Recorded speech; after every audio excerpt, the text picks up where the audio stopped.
Bolsonaro já decidiu e o seu candidato para 2026 será o Tarcísio. O preço que pagaram ao Bolsonaro para ele apoiar o Tarcísio foi a promessa de reduzir a pena dele para apenas 2 anos em regime domiciliar. Esqueceram apenas só de combinar com os russos, ou melhor, com o STF. Quem tá doido para tomar a vaga do Tarcísio é a Michelle e o Eduardo Bolsonaro. Mas antes vou te explicar por que o Tarcísio diz que desistiu. Ele diz que desistiu porque não há consenso na família Bolsonaro acerca do nome dele, com a insistência do Eduardo Bolsonaro em manter sua candidatura, mesmo contra a vontade do Bolsonaro, ameaçando dividir os votos da extrema-direita. E também porque a aprovação e popularidade do presidente Lula só aumenta e ele não quer correr o risco de deixar o seu mandato de governador e ficar desempregado ao ser derrotado pelo Lula. Então o objetivo dele agora é concorrer à reeleição em São Paulo. Já a Michelle teve a ousadia de dizer que sairia sim como candidata caso o Bolsonaro aceitasse e caso Deus pedisse isso para ela. Eu me levantarei como uma leoa para defender nossos valores conservadores, a verdade e a justiça.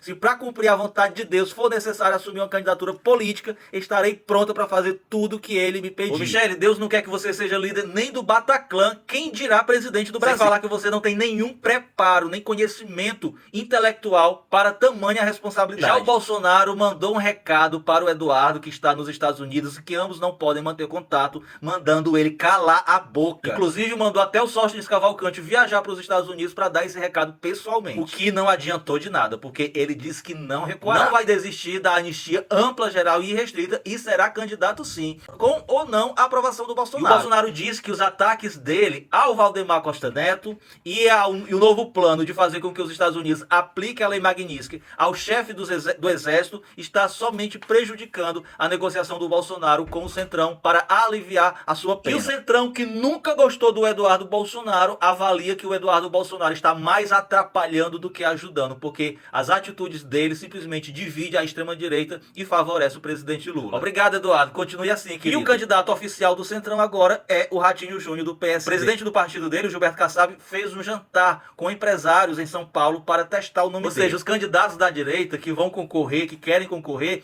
ao invés deles perguntarem ao povo se eles querem que ele concorra, eles vão perguntar aos empresários. Por aí a gente já sabe para quem que esse povo vai trabalhar caso sejam eleitos. E os bolsonaristas mais radicais estão criticando o Centrão porque, segundo eles, o Centrão sequestraram e estão ameaçando e coagindo o Bolsonaro a aceitar apenas a redução da pena, sem reverter sua liberdade e sua inegibilidade. E quem também desistiu de concorrer à presidência em 2026 foi o Ciro Gomes, que disse que não quer mais importunar os eleitores. Valeu também, Ciro Gomes. Vai logo para Paris de novo. E enquanto esse povo se degladeia entre si, a aprovação do presidente Lula só aumenta, só sobe. E desta vez a aprovação dele foi superior à sua reprovação. Em maio de 2025, a sua aprovação estava em 40% e ela subiu agora para 50%. E em maio de 2025, a reprovação estava em 54% e caiu agora para 48%. Faz o L. A extrema-direita está simplesmente desnorteada, está mais perdida do que o cachorro que caiu do caminhão da mudança. O Ciro Nogueira, que é o arquiteto que está por trás, juntamente com o Kassab,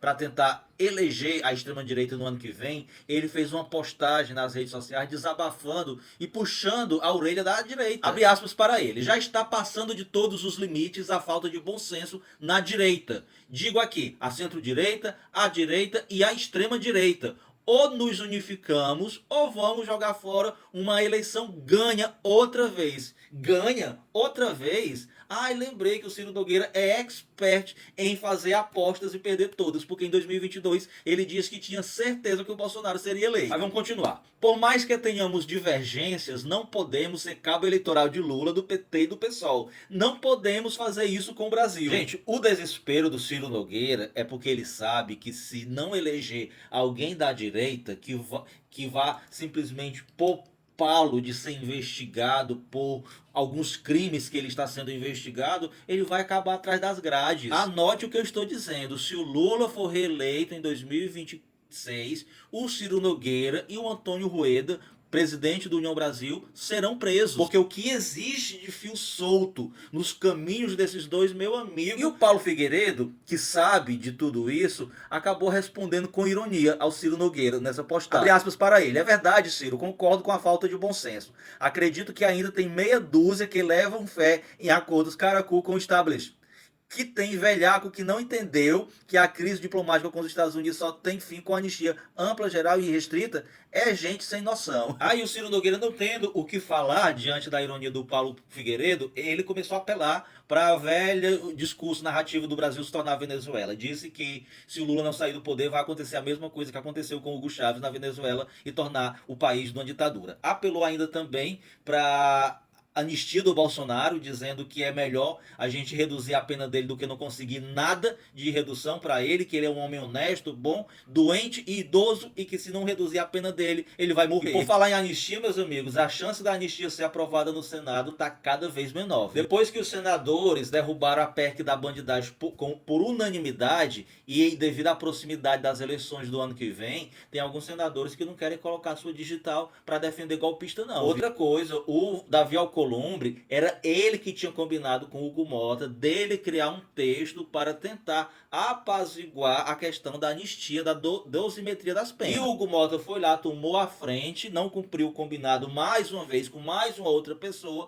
e levou para votação em emergência, em urgência, deixando o Alcolumbre chateado. E o Alcolumbre já tem demonstrado que não tem nenhuma pressa em levar esse tema para ser debatido no Senado, caso ele seja aprovado na Câmara. E o Renan Calheiros já disse que ele não só irá votar contra, como ele irá tentar convencer o presidente do MDB e demais colegas senadores do mesmo partido também a votarem contra. Voltando para o tema eleição 2026, o Gilberto Kassab, presidente do PSD de Dado, disse que os concorrentes para o Lula seriam o Tarcísio, o Ratinho Júnior ou Eduardo Leite, nessa seguinte ordem. O Tarcísio já amarelou e desistiu porque viu que não é páreo para o Lula. O Ratinho Júnior ninguém no Brasil conhece, a não ser no estado onde ele é governador. E o Leite, pelo amor de Deus, o Leite já azedou faz tempo. Até o Hugo Mota já sabe que o Lula será reeleito em evento que ele participou ontem. Ele já sinalizou isso. Ele falou o seguinte: nós temos pela primeira vez o presidente da República 3 vezes eleito desde a redemocratização do país, já caminhando para a sua 4ª eleição, já em processo de reeleição. Daqui é outro que está tentando urgentemente limpar sua barra, porque sabe que a Paraíba não reelegerá ele ano que vem. E a Paraíba é quase 100% Lula. E a maior pesquisa divulgada neste mês, que foram entrevistados mais de 7.000 pessoas,